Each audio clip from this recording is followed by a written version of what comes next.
Because I would like to do a little bit of audit of your guys' content. And in general, the content I see is terrible. And I'll tell you what I think is good content and what is bad content. Content of what? What is On your social media and your emails, which most people don't even have, don't even send an email, right? So there is no quality without a certain amount of quantity, I think. And there's a little bit of volume wins. And I think content is unfortunately really important. That's why I've got Dwight here. Because I think that personal brands aren't going to go away. And like you were talking about, I was tucking my shirt in when he first got here, and he's like, "Oh my God, you're just like Boyd, who's like in his underwear and like at the horse show, like changing in front of everybody." But I was like, "You're a team member. I'm like looking nice for the client." And so, but I'm like, Boyd's got a personal brand. He's got the riding. Like he's riding at a higher level than a lot of people, but even he is understanding that building a personal brand is still important. And so I don't think you guys are really building personal brand when I look at you guys. I think you're living in obscurity. And again, I think that for me to build a brand in business coaching, and what I'm trying to do is those clients are harder and they require a brand maybe. But that doesn't mean that just because getting clients is relatively easier, like, again, I do think that private Facebook group does help a little bit with building authority and creating a brand and really creating some powerful content. And a lot of the content I see is just it's like, here's the ribbons, here's a picture of a horse, hooray, so-and-so got it. Or when you tell your story, it's just like, yay, I got my first pony ride when I was 6, and it's just all sounds the same. And I think everybody's playing it so safe with their content, and it just doesn't hit at all. It's either ribbons or it's your personal story. It's a lot of name dropping. And so I think we all start that way by being like, here's the awards I've won, and here's the ribbons I've gotten. And I clinicked with George Morris one time. You're like, great, that's everybody.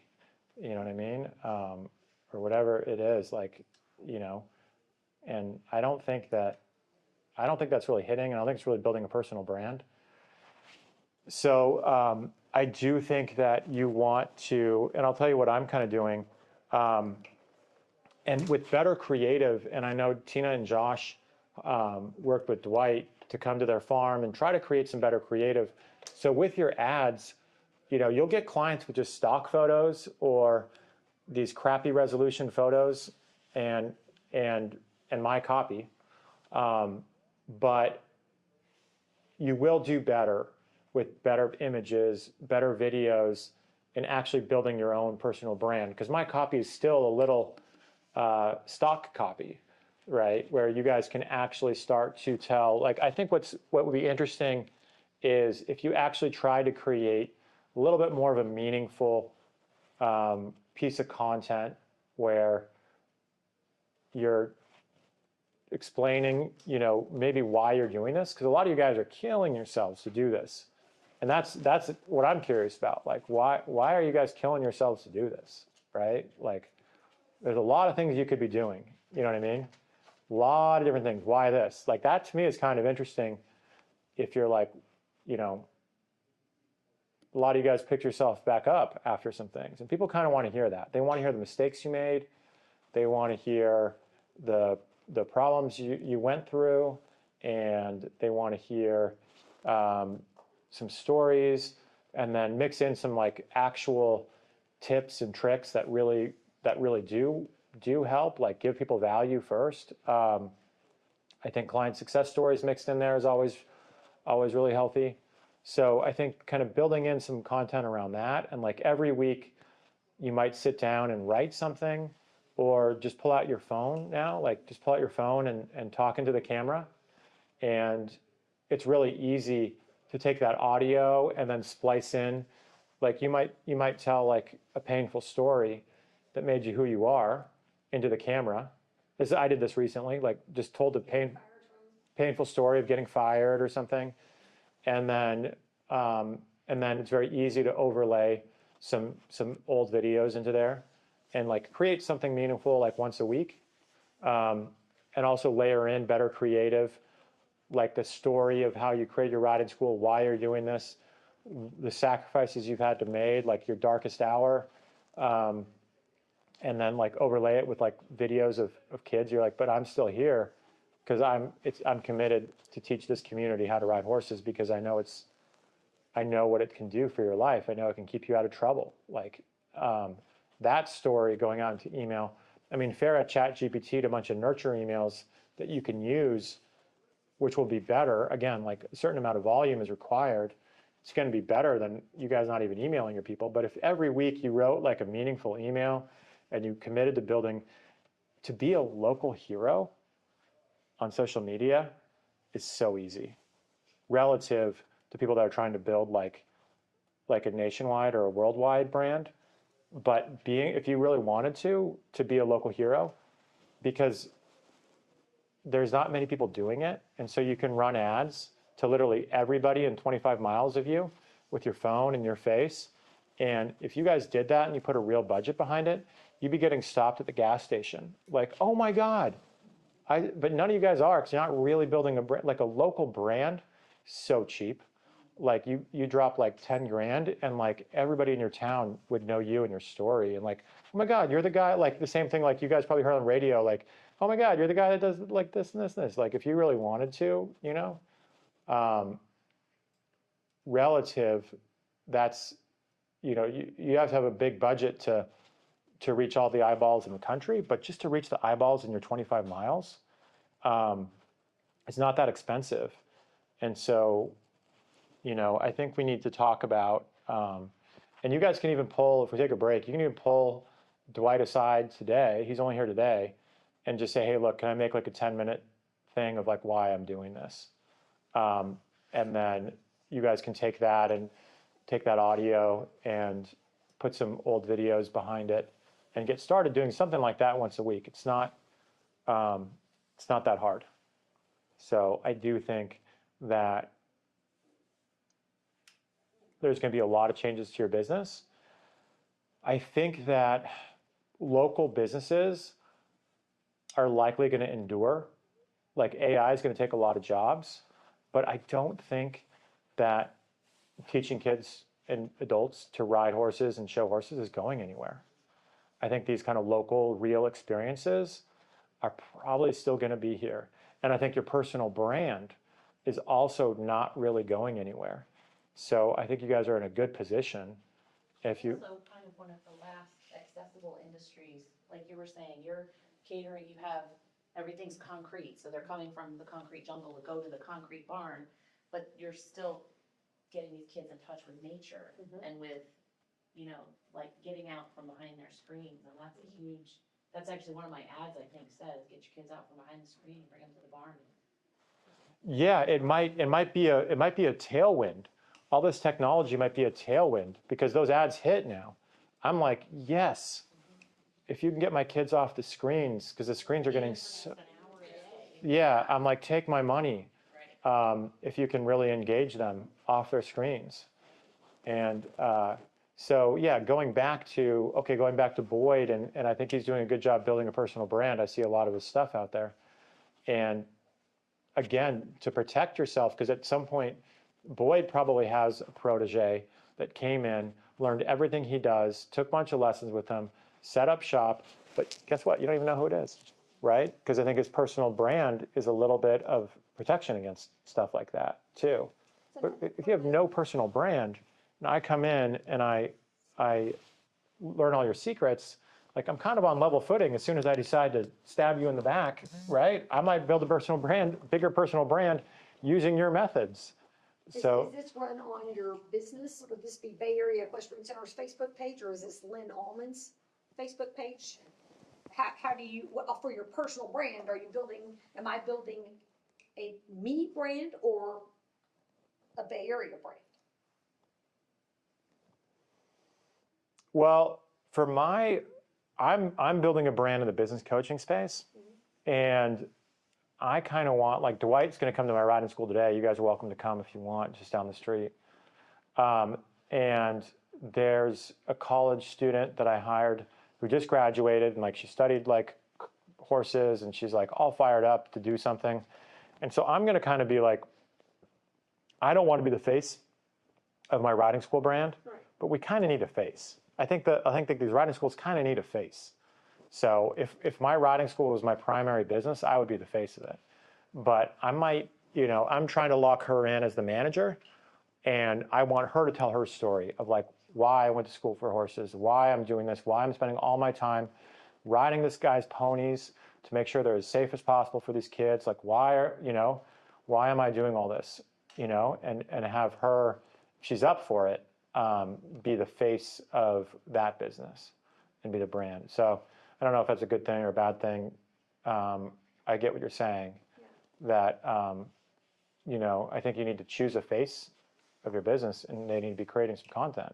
If you follow Boyd's example, just as an So example, who is Boyd? Boyd Martin, Boyd Martin. he's a.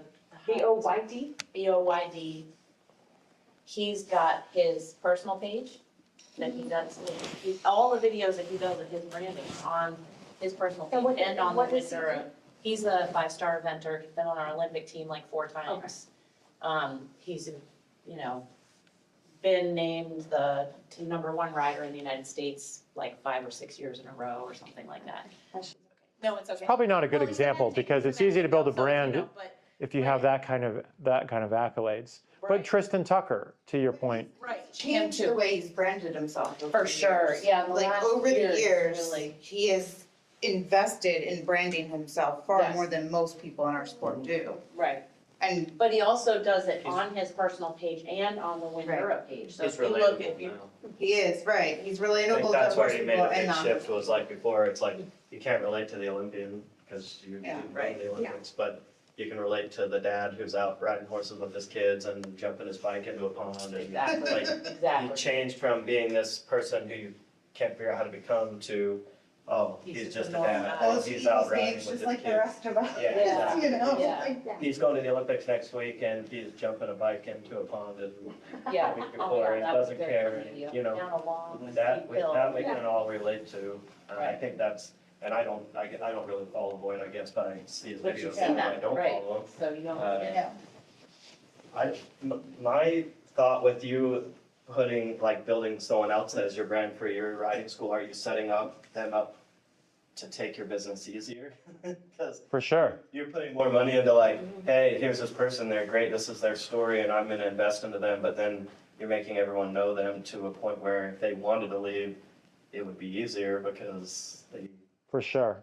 you're For sure. setting them up better. For sure. For sure. And that's why, for me, I'm going to get everything that I need financially for my business coaching program. Yeah. And it's really my secondary business. And I just really don't want it to take away. Like, I already have people who are like, I need to talk to Brian, like, about my lessons. And I'm like, Farrah, you call him, like, Yeah. I'm not talking to him. And they leave, right? And so I need to give somebody else authority in that business, because I really want it to grow. And then the big risk is that so the way I manage that risk is it's not my main thing. Yeah. But if for the main thing you're doing, like, you should be the face of it. Yeah. And then down the road, like, I love the idea of owning multiple businesses and really understanding things on that level. And it's actually, if you were to sell a business and you're the face of it, it's not worth that much money. But for me to sell my riding school and I'm not the face of it, then it is valuable. So a lot of people that want to sell their business, they actually start giving authority to somebody else. Like, they would make videos with me and my man. If I don't even have any authority in this riding school. It's pretty small. But, you know, or if I wanted to sell my business coaching program, well, then I need to start making videos with Meg in them. And then pretty soon Meg needs to start making videos. And then somebody might want to buy it from me if it wasn't just my personal brand. Yeah. So, but I do think that like, it still makes sense, even though it makes the business less valuable to another investor. In that regard, the number one thing that makes a business valuable, the first number that somebody's going to look at is your revenue. And so you might double your revenue by actually building personal brand and double your retention and increase your connection with your clients and your audience. And so when an investor looks at your business, they're like, okay, the revenue is great. Like there's like 10 things they're going to look at. They're like, oh, he's still the face. Well, that's fixable. But like, if you guys' revenue isn't even in the right ballpark, then I'm like swiping left and like looking at something else. And then I'm like, oh, okay, you're the face of the business. Okay, well, we can fix that, you know? But like, as something that might get your revenue up, is having some compelling face and some compelling brand going on. And yes, whether it's relatable content or letting, you know, so that your audience can connect with you in some way of like why you're doing this, what you're teaching, what are your kids learning, what are the students learning, what are the client success stories, you know, I'm interviewing. And so we need to be creating some content. And yeah, it should be like Travis, you know, today Travis is teaching this, but what he's really teaching is how to pick yourself up when you fall off and you talking to a kid, wiping tears off their eyes or something. I don't know. But like, I don't like, if we do an audit, I think it's just Snoozeville, USA, but I could be wrong. So we'll look at it and then, you know, make a commitment to creating some good content. And like I said, like I send my raw content to Dabir, and he edits it and puts it out on social media. You turn it into an email. So when you do create that weekly compelling thing, there's Instagram, Facebook personal, Facebook business, and then there's TikTok, YouTube, LinkedIn. So it's the same content that you can just kind of tell your team to just reverberate on everything. And it's not something that's going to really pay off immediately. Like if I run an ad, I kind of expect a client within a week. The commitment to build a personal brand and create like some weekly compelling content, I'm kind of not looking for a return on that for a while. But I do find actually that when I do it, I very often get a message right away of somebody that's like, okay, I want to work with you. I just saw this. And like, you know what I mean? So